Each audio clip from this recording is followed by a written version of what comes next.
Okay, so I do officially have the poison oak on my face. Can't really see it right now, but it's definitely there, and it's starting to itch over here. So I sucked it up and went to the Minute Clinic today to get some prednisone to knock that shit out, because I'm not fucking with that. And yeah, like the spots on my arms aren't too bad, and like the smaller area is already like drying up, but it's like I am not just not taking the chance. Because last time it was damn near in my eye, and yeah. So I mean that's just the thing of the moment, and this is driving me nuts. It's literally just because I pick at my face too much. So I need to knock that off, because that's like a few days now that's been there and annoying me. But here we are, gonna do the thing anyway. My phone is at 46% and it is 1:30, and I have to pick up Gracie today, so we're on a little bit of a time crunch, but we got a little bit of a battery crunch too, so we will see what happens. Yeah. Last night we ended up with the kid at our house. I think she's having some... Okay, what I think actually happened is yesterday my mother and I were talking, at the place my dad had his surgery done, and she made a comment about she really hoped that their move got postponed. And I don't remember like the whole length of the conversation, but she wanted the trip to be postponed, if not canceled. And well, I mean, keeping in mind that my brother's wife is already out in Oklahoma working the new job. So yeah. Honestly, I think if something were to happen and I were to get out of here first, she would try to move them in, into that space, to get my brother back under her control and have access to Gracie again like she did previously. So yeah. But because she's sending the negative energy to them in their move, what I think happened is because you form these energetic cords with the people that you are around, right? And especially in close contact with, especially family. And I think that at some energetic level, Gracie picked up on that whole thing and was having a meltdown last night, and my brother wasn't able to get her to go to sleep, and apparently she said that something had her... Okay, she told my mom that she wasn't scared, but something had spooked her, and my mom's like, do you know what spooked means? And she said no, and my mom said, it means you got scared, right? So 3:33. So yeah, it's like randomly the day my mom makes the statement, then the kids suddenly having issues staying in their house. And I think part of it is the fact that her mom's not around right now, and this is the first time it hasn't been both of her parents with her, so that's kind of a whole new thing, but then yeah, that is, I think, the biggest thing right there with why I've been disconnecting from like so many miscellaneous contacts that I realized didn't have any... Okay, like people that I went to high school with that we weren't friends, right? We weren't friends back then, and yet for some reason I felt somehow like I was supposed to have them as a friend on social media, right? And for what reason, right? And that is something that I've been trying to navigate. I think more than anything is like, where some of these ideas that I've had have come from, where I get tangled up and kept from being able to move forward and doing anything useful in my life, right? And okay, so I talked yesterday a little bit about the Magnetize Yourself video that I caught the other day. Came across my YouTube, and when I was listening to it, she was talking about being someone that is able to hold this higher vision, right? This is part of what I talked about. So other people like how they feel when they connect to your energy because you see a higher timeline than they do, right? So fives, okay. But she was talking about what can happen is when you're in close contact with these people, like family, for instance, since that's the one I will forever go back to at this point in time as one of my big hang-ups. She said people can feel like they're entitled to your energy, and you end up getting these sort of quantum entanglements where you can't disconnect or like it's really hard to disconnect from it. It's hard for me to be able to do anything worthwhile in my life. Why? Because, my mom can energetically shit on anything I'm trying to do, and because at some energetic level I feel it and it registers, like somewhere not in the conscious, but like very, very deep levels. Otherwise, I'm still affected by, the shit that she's putting out there, right? So, I've talked on here about the things where I've had the tendency to resort to self-sabotage. I mean, that's like basically been like the number one thing. Why haven't I been able to do more in my life? Because I was raised to feel like I was forever bound to taking care of my family and their bullshit, right? So as I've been disconnecting from that and realizing that a lot of the shit they're doing is not mine to take responsibility for. Like, okay, was it yesterday we had that conversation? I think I talked to my mom yesterday about it. I think I probably talked about it in the video too. She said something about telling my dad that if it might have been this morning because I had to spend time with her again.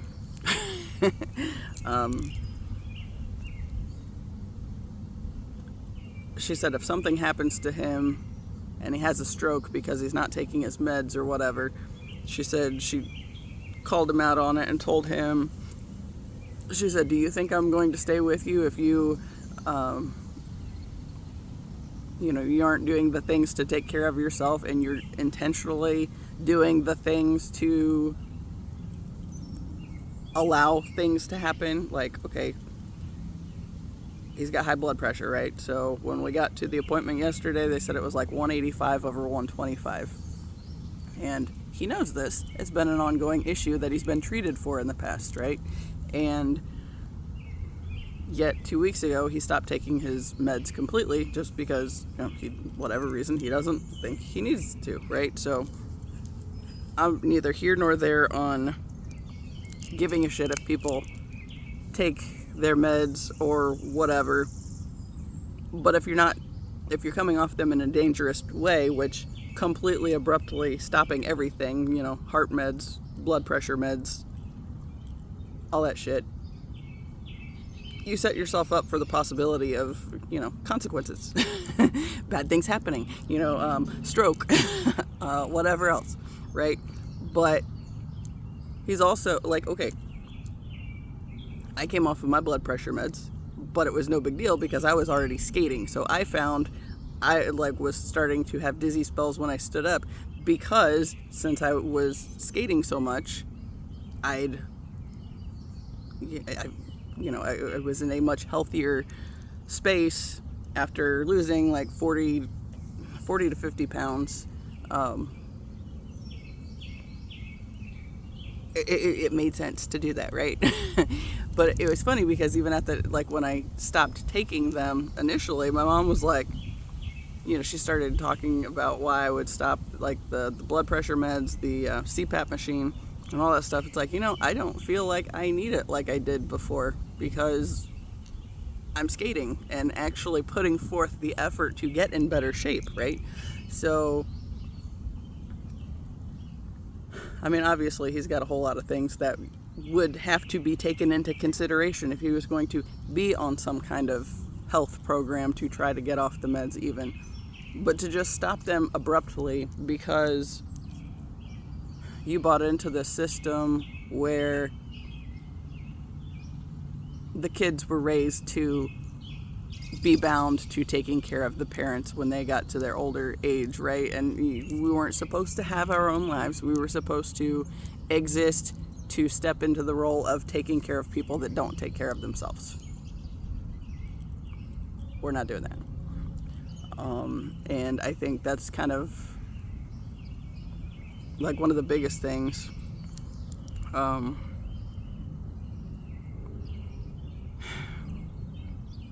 feel like, okay, since I've disconnected, and like I said, I try to spend as little time with my parents as possible because they are the most negative people I know, and I know that, okay, going back to that magnetize yourself thing that I was talking about, it's like, that's like my life, right? That's why I've had such a hard time leaving toxic connections and all this stuff, is because I can always see the person working or moving from the wound, living from the wound. And it's like, if I can see the wound, then I feel like I'm supposed to be able to help heal the wound. But it's like, you can't get in the middle of somebody else's lessons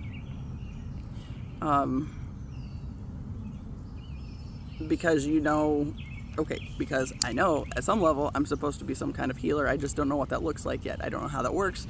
I haven't lined up with all of that just yet. But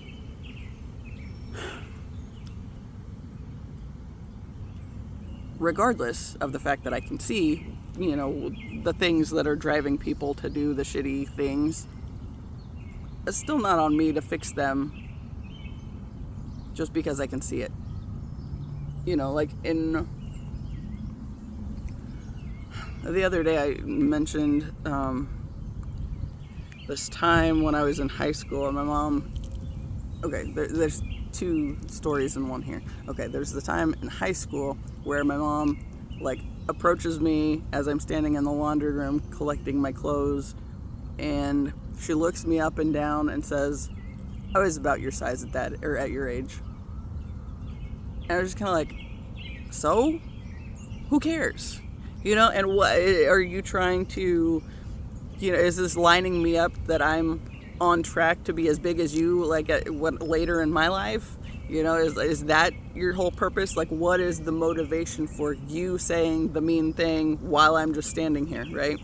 But then also, going back to this thing when I was in elementary school,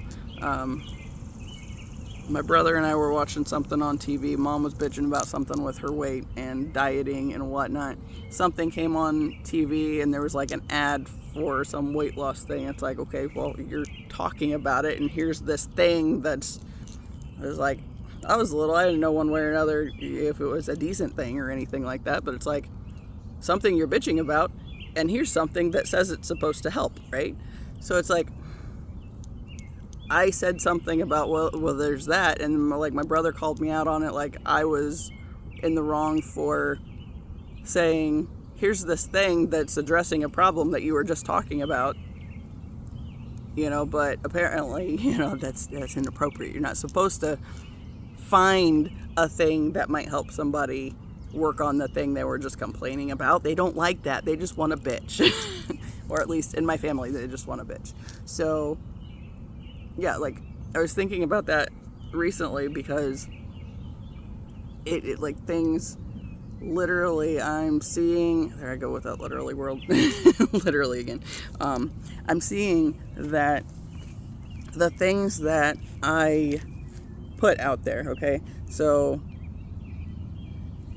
as I've been taking my makeup off lately, and, you know, my pores were bothering me, right? And it's like, why I feel like I have a lot of blackheads right here, and it was driving me nuts, and, like, I feel like I was looking older and all this shit, and just in this little thought process while I was getting ready for bed one night, I had 2 different ads for things that came across my my Instagram thing, and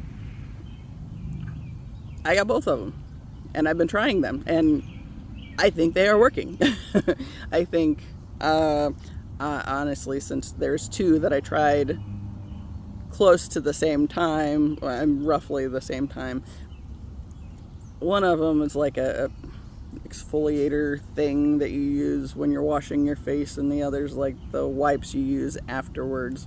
So it's like, I don't use them at the same time, and like the one thing says to use like 2 to 3 times a week, and the other one, you know, it depends on what I'm doing. If I'm in the shower, I scrub with the stuff, right? And if I'm just washing my face, like yesterday I took my shower in the morning, and then, you know, I might use it then, well, not when I took my shower, because I took my shower, so I used the scrubby stuff. But I was like, I think, I don't know what that bug was. I think it is working, right? But it was something, I had this thought of something that I wanted to make better. And then across my path happens these ads for these 2 things that I'm using at the same time. And, well, I mean, I don't know which, are the wipes really that wonderful? I don't know. The other one, I think, is definitely doing what it's supposed to do. But I still, at the same time, it's like the little wipes, if I'm just washing my face before I go to bed, then, you know, I'll use them then. But it's like, I had a concern, and then along comes this possibility. So it's like, okay, why wouldn't I try it? Because it's like the universe just brought me something to say, here. You know, and I don't know if it's, I don't know, it just, if there's a problem and you want to, I don't think they saw me here. Yep, that one left. They're screeching at each other, or talking to each other. Now you're just standing there staring at me. See if I can flip them.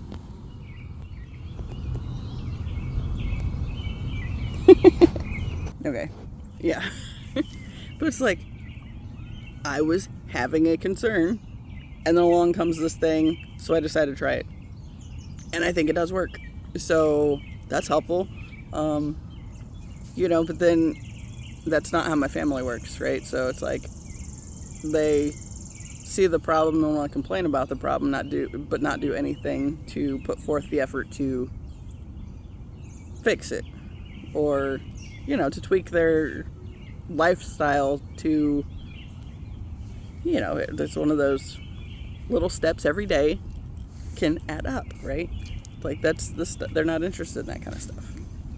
So, okay, going back to my dad and his abrupt ending of the medications and all that thing, or all that stuff, and then my mom just trying to guilt and make him feel bad about, well, if something happens to you, I'm not taking care of you because you did this to yourself. It's like, yeah. She was talking about that, and I was just like, remember that. I didn't say that, but I was like, remember that very much, because you do the same shit, lady. And yeah. So, like when we're having that conversation, it's like, there's nothing you can do. It's like, that's on him. If he is at the point where he is so miserable in his existence that he doesn't see anything worth living for, and isn't going to put forth the effort to do anything to try to make or find a way for it to be more enjoyable or worth living, then it's like, it's really weird being able to see that kind of thing and being stepped back from it and seeing it as this thing that's happening and knowing it's not my space to try to fix it, and I'm not going to shame or guilt anybody to behaving this certain way because she didn't want to take care of him or whatever. It's like, you know what? This whole situation, these people, man. It's like, I don't care if they feel bad about feeling like nobody cares about them, because they don't care about themselves. And if somebody doesn't care about themselves first, there's not really anything you can do about it. Because no amount of pouring yourself and your life into that person is going to make them feel... It's not going to make them do anything but be enabled and feel more entitled to the energy they've always had access to, right? So, probably sounds kind of bitchy, but I don't care, because I realize that it's literally like, okay, how much of my suicidal ideation and depression came from the people I was living around who hated themselves and didn't have the capacity to love anyone outside of themselves. So they pulled the people that they should love and care about down to their level, so those people just ended up hating themselves as well. That's a whole lot of dysfunction and not good, right? So I'm just not going along with that shit anymore. And I don't care if everybody wants me to think me an asshole for that being the case, but it's really realizing that you get exactly what you put out into the world. So like with my dad, it's a whole lot of self-loathing and angry stuff, and then he turns around and says things like, I never have a kind word for him. But it's like, so you think you can run around and let people know very much, because that energetic component is still there. You receive what the people around you are feeling about you. Okay, so where was I going with that?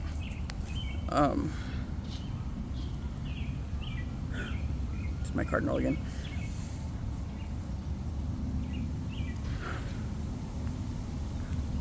So I was always picking up on what... Okay, yes, that.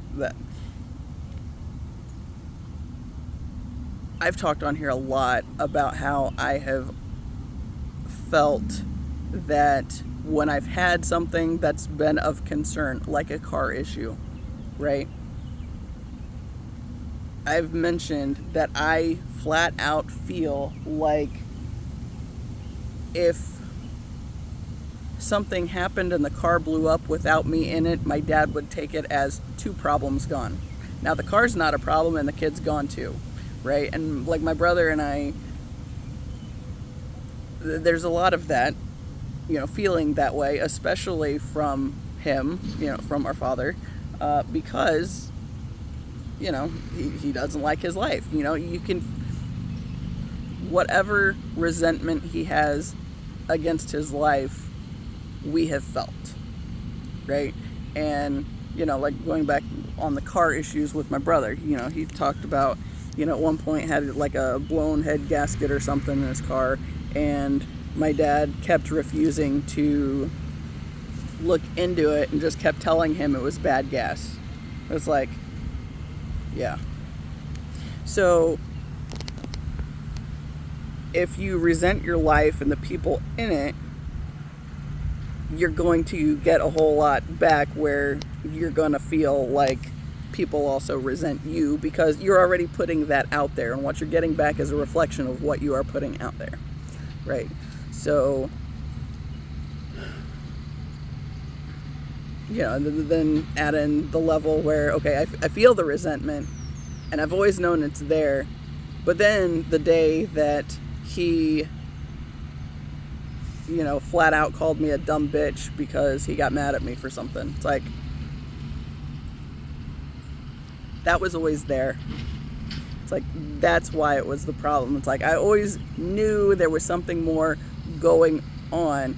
And like, for that specific thing, it wasn't something that I really took personally, from the standpoint of he throws that shit around anytime there's a woman he doesn't like, and it's usually, if it's something political or just some dumb woman trying to get out of line or whatever, then he's going to start, those are the ones he's going to throw that around about first.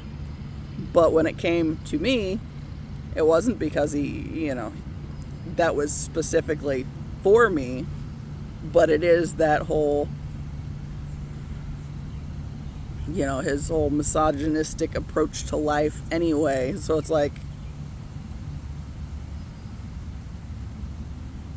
he's living as though, women are subservient and supposed to forever take care of him and his bullshit. So, when we're not caring enough because he stopped taking his meds or whatever, it's like, that is not my problem to have to worry about. If you have that kind of death wish where this could, it could flat out take you out, or, make it so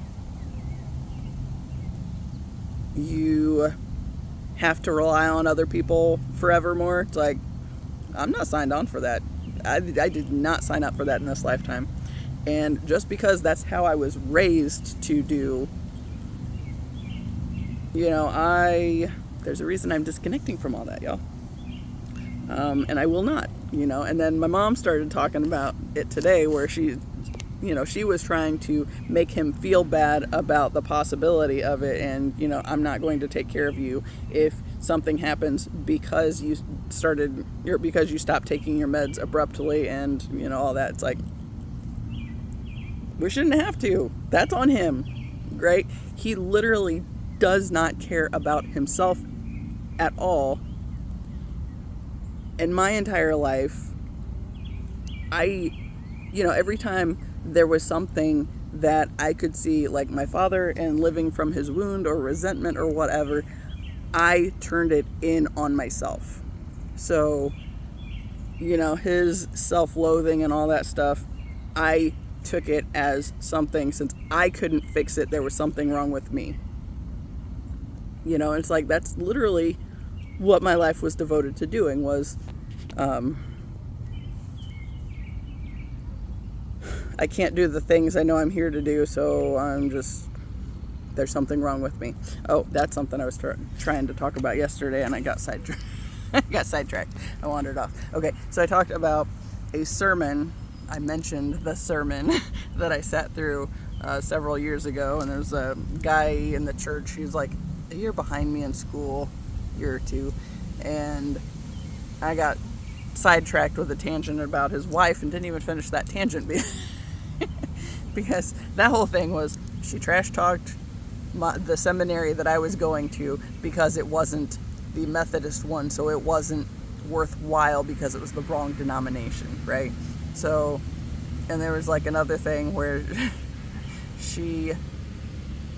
I stopped going to that, the whole family stopped going to that church at one point, and I put a message on Facebook of, does anybody in the area have a church they really like going to? And she sent me she commented on my post and said, "We'd love to have you back." And I was like, yeah, you love to have me back so much that it took you 6 months and me asking other people if there was another church out there they had a suggestion for to say how much you missed me being there. So yeah, no thanks, right? So anyway, her husband's sermon, and I've heard this analogy before, but you know, he like busted like a one of those like terracotta pots planters, and was talking about, you know, God putting the broken pieces back together, kind of a thing.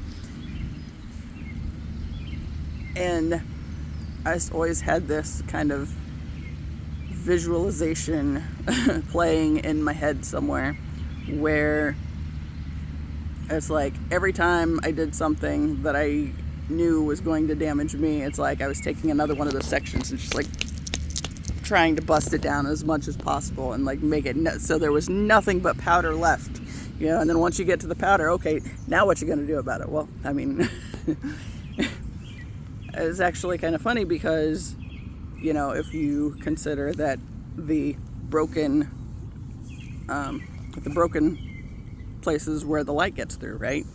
So if you break yourself down to like that fine little powder and get rid of like all the all semblances of what you were originally created to be,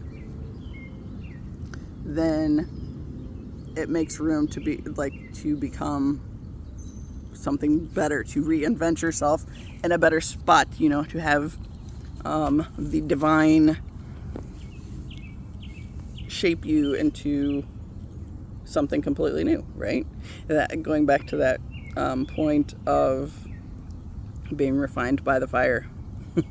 You know, and yesterday I got on a little tangent talking about like, especially with like metal music, because it's like I had that epiphany the other day. I was walking the dogs and it was just like, you know, I was just thinking through this whole thing about, you know, the refining process, and, you know, to be refined, you are subjected to the fire, right? And it burns away the impurities and all that stuff. So it's like,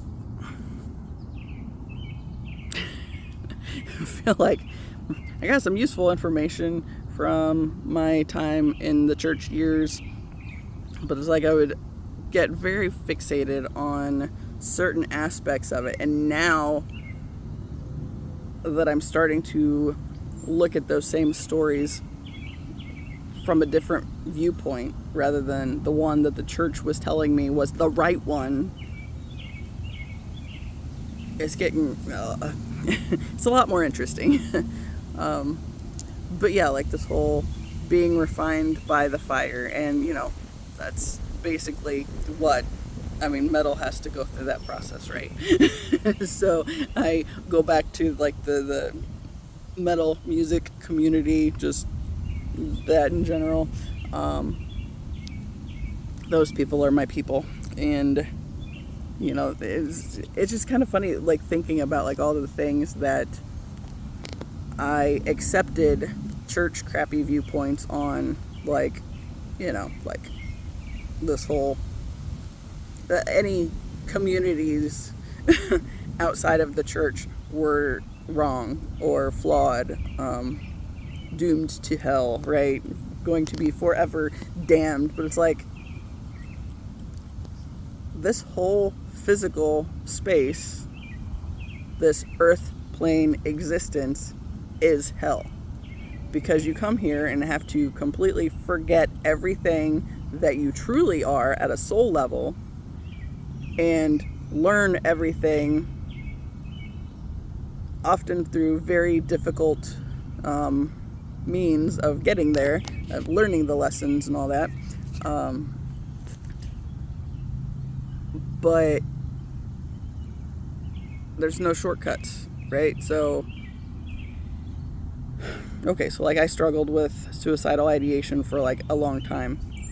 And if I would have gone through with that in my own life, I just would have set myself back at a soul level because I basically quit before I could figure anything out, right? But it's that, understanding that feeling of the pain of existing, and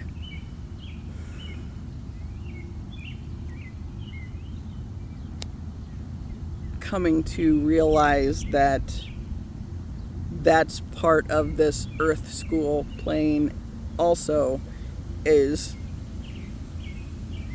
coming back to the realization that we're not alone, and we have never been alone, and there's like way more going on than any of us has realized, like behind the scenes kind of a thing.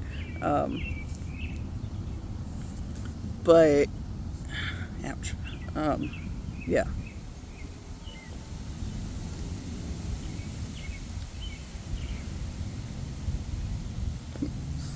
Sit with that thought now.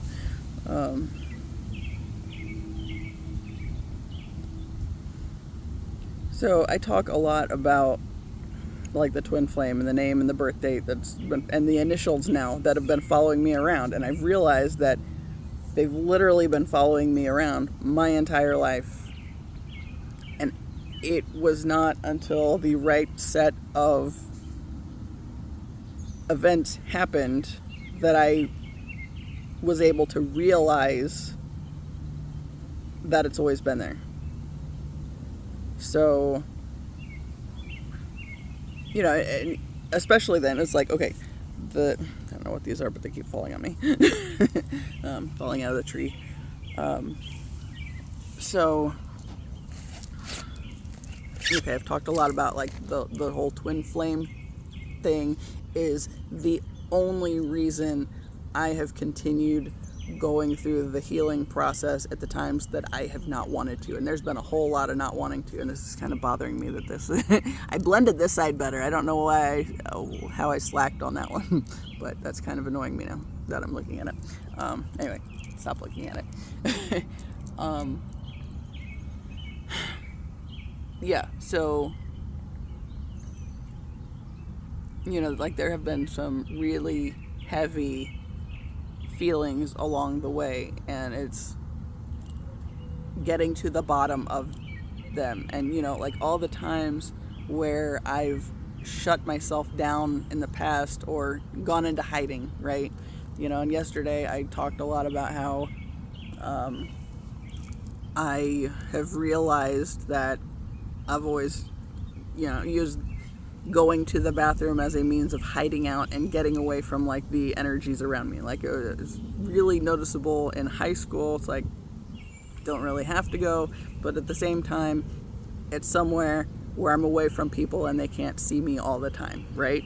So I'm there, then I'm not, and then I'm there again. And it's like, okay, going from like the classroom to the locker if need be, then to the bathroom, and then to the next classroom. It's like the little hideout point, and when, in high school we had these academic labs where on Tuesdays and Thursdays we ended up having like extra time in. So there were 7 periods on a Monday, right? And you go through all the classes on Monday. Then on Tuesday and Thursday, you'd have, that'd be the even days. So there'd be like 2nd, 4th, and 6th period classes. And the academic labs, we stayed longer in the 2nd period class and the 4th period class, right? To make up for the fact that we had 7 classes, and the other days we had 4 places to go, right? So on Tuesdays we would go to the lab instead. Or we would go have lab time instead, and it might be, sometimes the teachers would have you do stuff. Sometimes it'd just be free time to do homework or, talk amongst your peers or whatever, do busy work. But like one of the things that I always did was I would go volunteer at the library, to help put things away and basically hide away from the people. That was like the biggest thing. I realized in looking back, it was like a safe space away from all the chaotic energies that were around me. And I've talked about how I absorb the dense energies from the environment, and then I have to figure out how to release those, right? So back then, my method of shielding myself from some of that I didn't realize I was doing at the time, but was very much go to the space with less people in it, and we had fun in there. There were like the 2 librarians, and I think there were 4 of us, and we would help wherever needed, and whether that was to take a freaking TV to one of the classrooms, or put books away, or check things in and out, all that kind of crap. It's like, it was something to do, right? So that was where I killed my academic labs, because it was a safe space away from all the people. But I didn't know, I think at that point was there was less eyes on me. I think that point was always there. But yeah, and that's something I was thinking about earlier, because, sorry, my had an email thing pop up, and it's like, I don't want that on there. Okay, 32%, so we're still good. And 205. That's, hi, grass. Whoops. I am struggling with technology today. Sorry. Anyway,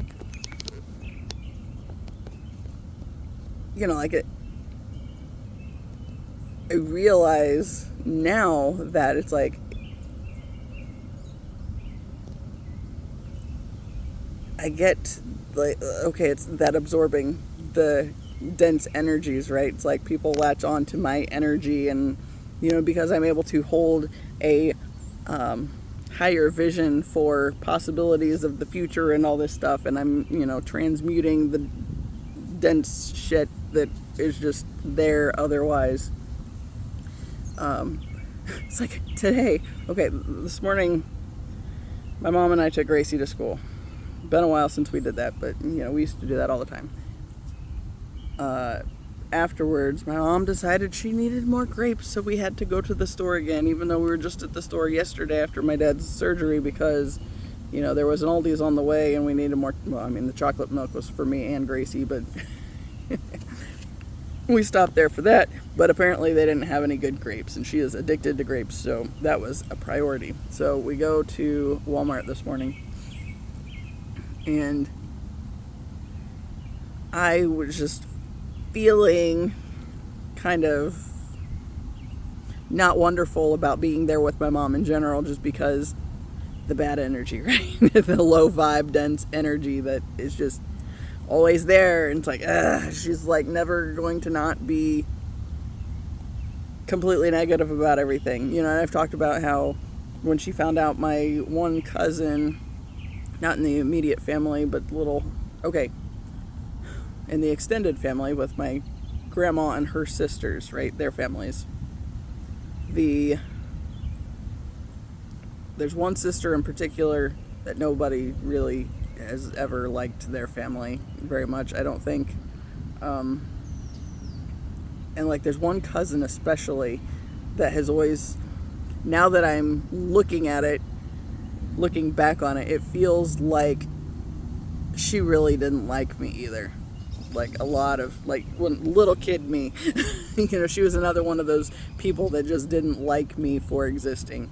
And I say that because, her son was the one, he was 3 days older than me.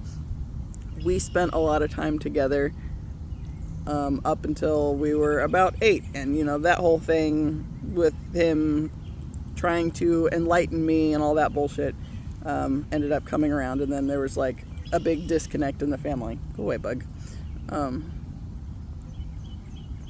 It's like the only reason it was eased up at all was the cousin, like the second generation of cousins were little, and then as we started getting older, then like the divisions were really noticeable. So obviously I couldn't stand that group because that cousin, made sure that, or because that cousin spreading rumors about me and all that bullshit led me to spend a lot of my early years getting bullied, right? And yeah, that was beyond that. It came to, that was a sister, everybody. God. She was the sister that, was doing anything for attention and, the affairs and all the things. And, so then there was my grandma's group where, shame and guilt are used to completely control you altogether, right? So if they think you're doing something you're not supposed to be doing, they're going to make you feel like absolute shit and make sure you fall in line, right? So I've talked a lot about that, and I spent my entire life believing myself to be a whore because because my cousin decided to try to enlighten me on some shit, and then my mom just assumed that whatever she had heard had happened, and she didn't bother asking me what had actually happened because it wasn't what he said it was. But yet he was able to go tell everybody, which I don't know why you would want to on that end, but except for that, trying to feel like you have some, or like, I guess that idea that guys are supposed to be out and getting all the action because it somehow makes them bigger or better, more desirable, and all these things. And it's like, no. And yeah, but rather than anybody ever talking to me about what actually happened, I was just made to feel like absolute shit and like a whore altogether, right? And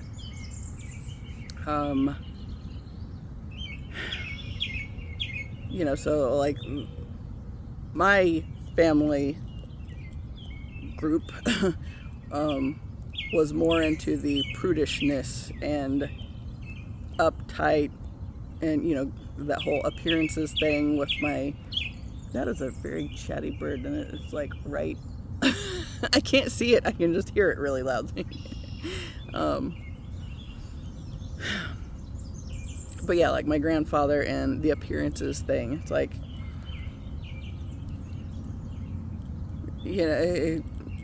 nobody cares about authenticity. It's you do what you're supposed to do to make this family look better. Do not bring shame to the family, that kind of thing. And now there's a whole lot of this to that, but yeah. My aunt sent me a message earlier asking me what's going on with my parents, and I said extremely flaky and needy, but beyond that, what do you mean? And she said, well, I hadn't heard anything since the surgery yesterday. And it's like, okay. So if my parents had, or if my mom had done what she normally does and filled her sisters in, which she apparently did not because, well, she's flaky. Yeah. Anyway, like, even that too, that goes back to that thing I was talking about earlier with, like, now that I'm not just absorbing everybody's shit because I have boundaries with my family, because I'm realizing where a lot of my difficulties came in at, right? And that said, as I've said many times, there is no growth without suffering. So part of the journey, and honestly, I like myself better than I ever would have even thought possible to when I was growing up, right? Like I accepted that whole mentality that, we're worthless without, and we need somebody to come save us, right? And it's like, yeah, that's all bullshit. Yeah.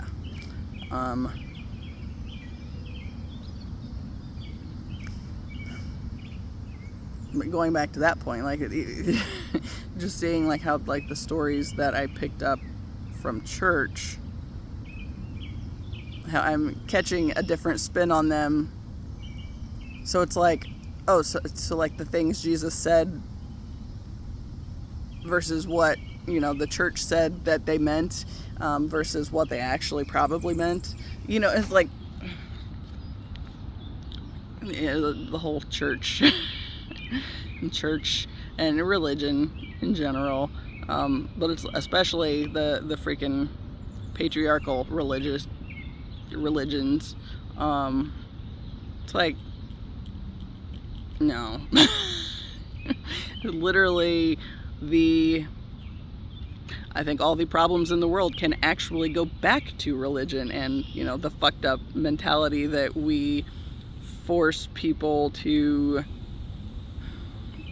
feel bound to, you know, okay, particularly that, going back to the idea of you need somebody outside of yourself to save you, right? So because you are garbage and can do nothing right, which that mentality right there and reinforces the idea that, I mean, you're gonna go do more stupid stuff because you're already fucked up, so what's the point, right? That's how people are, right? So, which I think is why, like, I keep going back to that whole metal music thing, and like just the different cultural elements where, okay, going back to the point of, you know, how many religious types say that, you know, demonize. Oh, that's a thing that I there was a song, okay, before I talked about the song, as I've been doing this healing process in changing things for me and setting boundaries with my family and pushing back when they are trying to infringe upon my boundaries and all that stuff, right? I kept catching this song.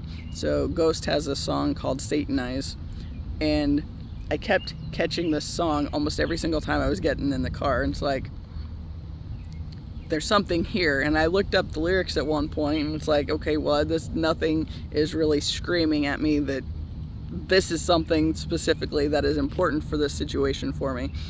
But then what I was realizing is, it's like, my family already sees me as the bad guy because I've stopped going along with the bullshit that I was conditioned to go along with.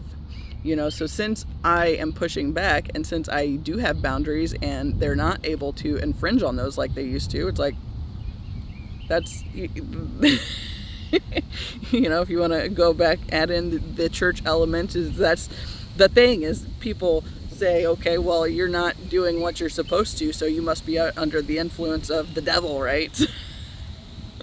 So I realized that the message from the song that I kept hearing every time I got in the car, it was very much that people are going to see you as the bad guy now, right? Because you're not doing what you're supposed to do by their standards.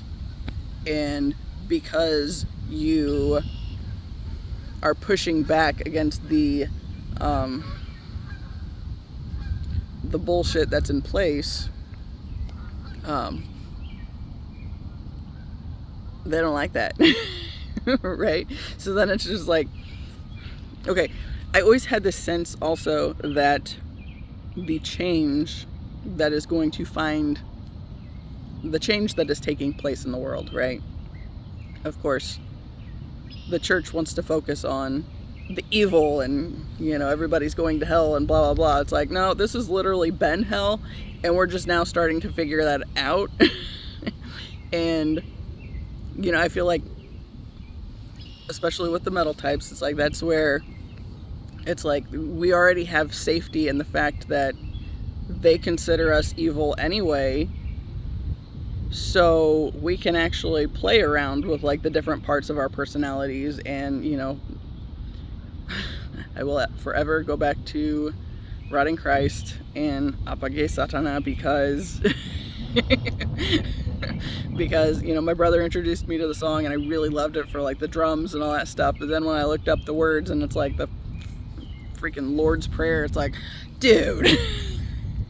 It's like, yes, this whole music thing that's supposed to be so terrible, and yet it's literally just pushing back against the bullshit that religion is trying to put out all throughout the world, right? So, you know, I'm thinking how,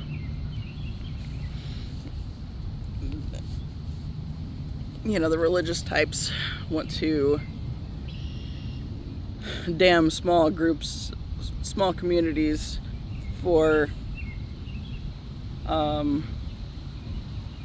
not feeling aligned with the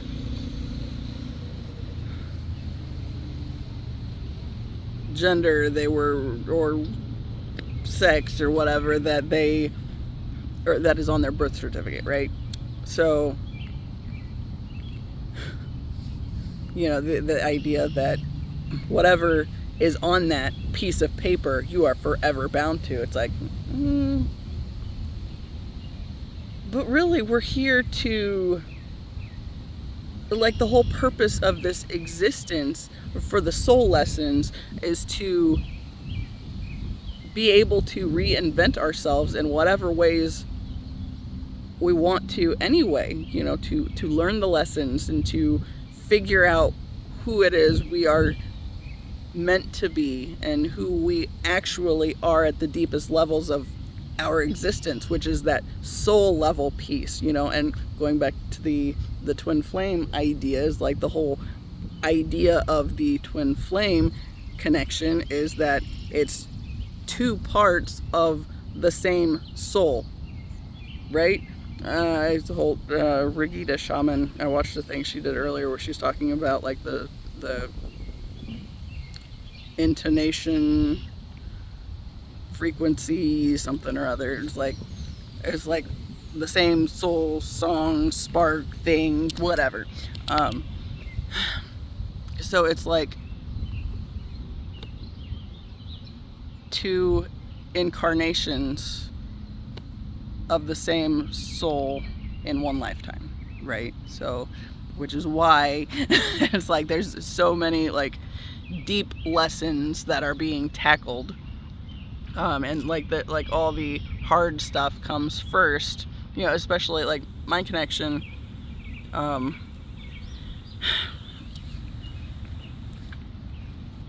I've talked about how I set the intention that, you know, he would know who I am and who I am to him specifically, whenever we finally actually meet. Because, you know, there's a lot of connections where people meet and then have to go their separate ways for a while to do the healing work, and then, you know, kind of back and forth. It's like, I don't want that. It's like, I want all the hard stuff to be done.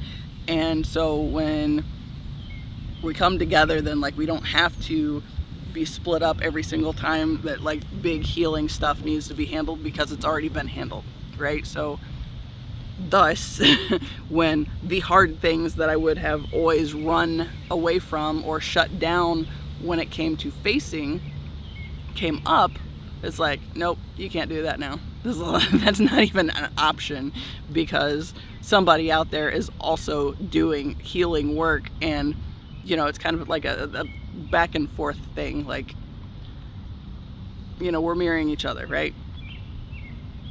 The as above to the so below, right? So like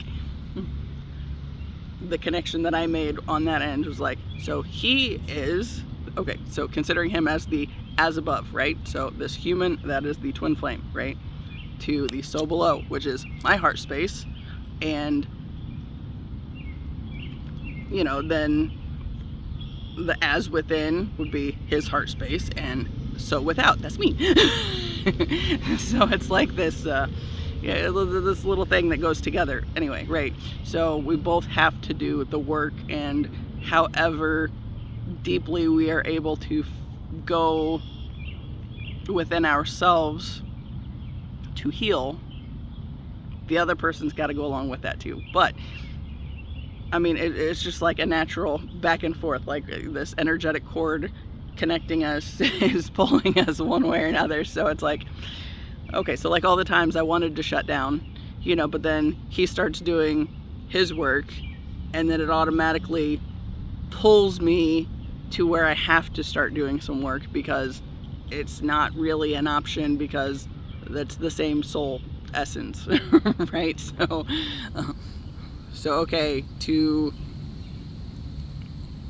come into unity between the two parts, it's like you have to unite with your own heart first, right? And, you know, being heart-led, you know, but that, like, that whole piece, you know, like that right there, the fact that, okay, yes, feminine packaging, female packaging, whatever,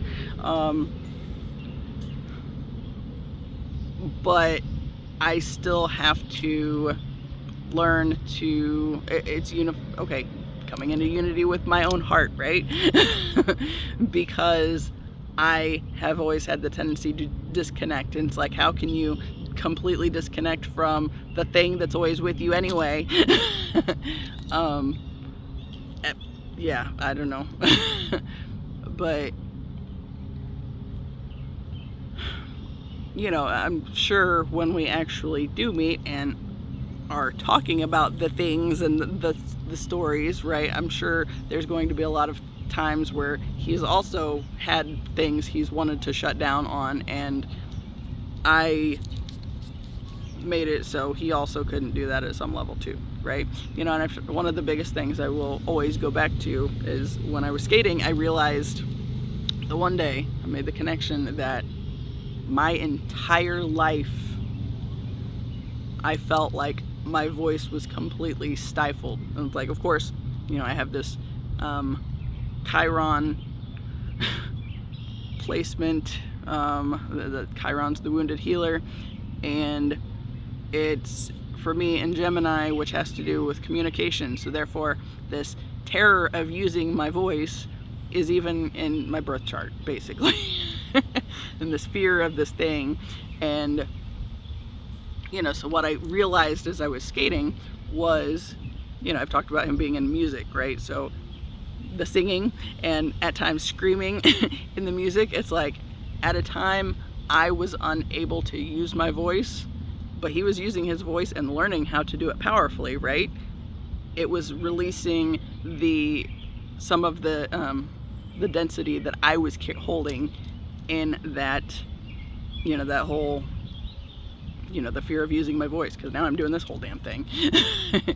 But it's like when I couldn't do it for myself and wouldn't do it for myself, it was something he was kind of navigating on his end, and it affected me because he was clearing some of what I was just feeling trapped under, right? So, you know, and then especially when we take it to the level of, I started this whole YouTube channel because, and only because, he had to be in some kind of spotlight for me to find him, but then how is he going to be able to find me, right? So it's like, okay, well, now you got to do the thing. And I didn't know what it was going to look like. I just knew that I was supposed to start the thing. So I started the thing, and it was not glamorous. It's still not glamorous. And I think yesterday, I was like, with the long day and spending time with my parents, what I realized as I was watching the video, it's like, oh yeah, you can definitely feel that right there, because it's like so slow starting out, but then it's like somewhere in there there's a shift, and suddenly you know, I start getting more excited about the things that I'm even talking about, and then you know realizing it's like part of the talking through it is what helps release the density from my system. So, you know, and speaking to the different wounds that I've felt in the past, and you know, putting it out there for anybody to see, whoever comes across it, whoever the universe feels needs to see whatever I have to say, you know, those kind of things. You know, it's what I feel like it's that the purpose that serves is as I've been processing through my own traumas in this space and sharing it, and I know there are people that can relate to some of it because, you know, I've had comments, and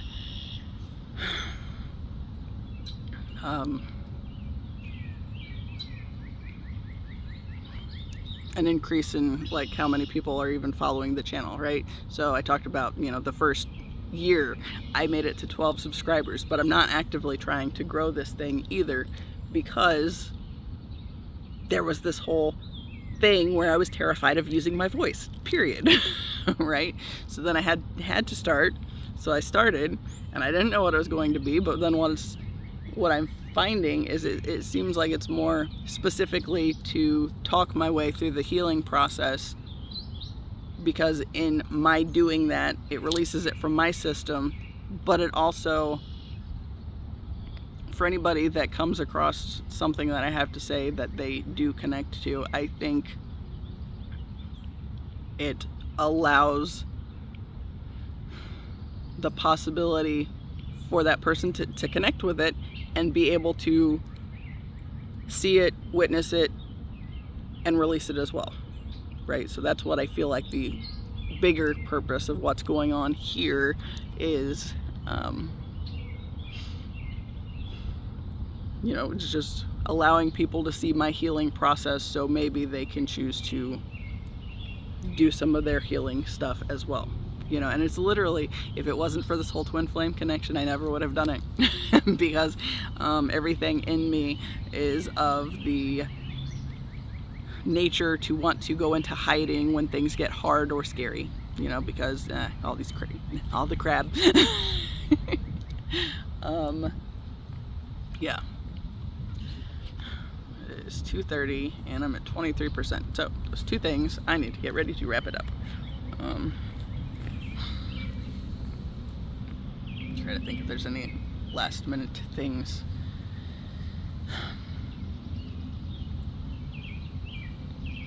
I don't know.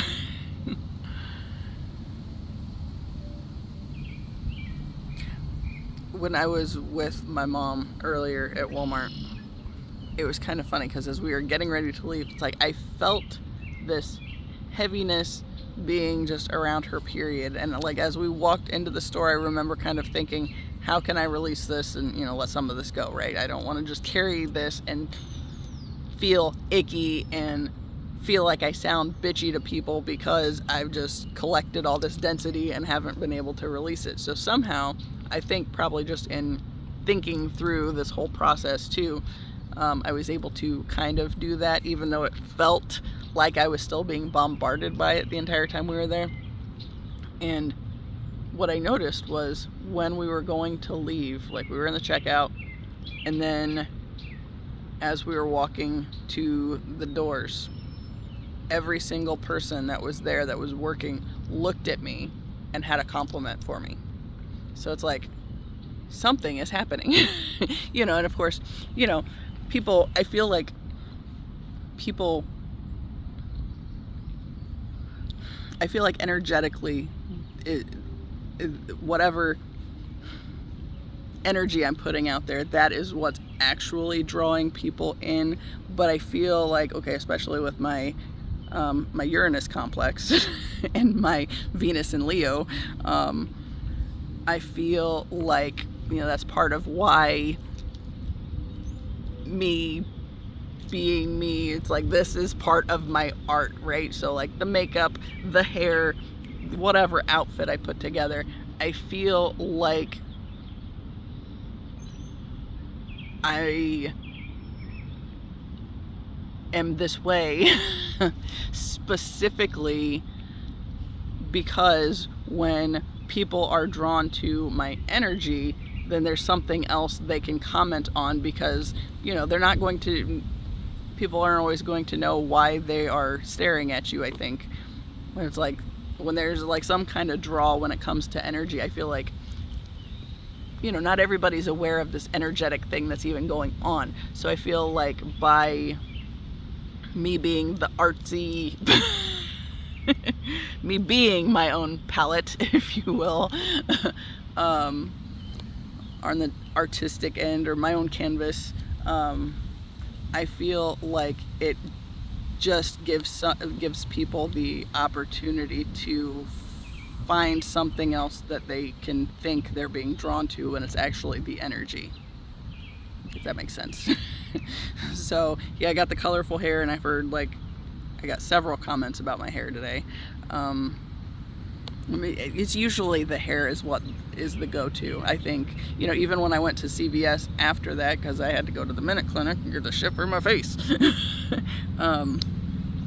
There was even a lady there that, like, came out of the bathroom and, like, around the corner, and then I was sitting there in the waiting area, and, like, she immediately went to the hair. It's like the hair is always the first thing people comment on, but I don't think it's because that's what they're actually noticing. I think they're actually picking up on my energy, and that's why they look to me to begin with, which is also part of why I feel like I ended up, you know, usually if I do a video, I try to take a picture or two beforehand, and that's going to be the picture that I upload to it, because otherwise I've seen YouTube take put some really weird things up there, and it's like, of all the times in that video that I was talking and probably looked okay, you picked that one.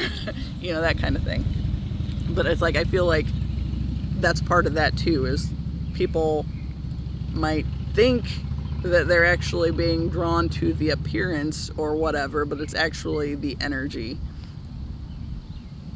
111.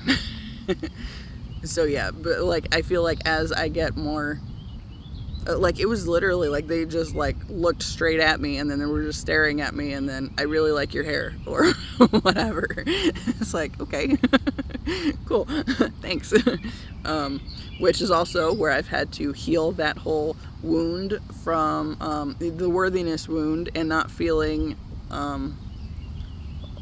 worthy of the compliments and all that stuff, right? So I've talked about that on here too, where, you know, I always go back to the dream where, or the vision or whatever, where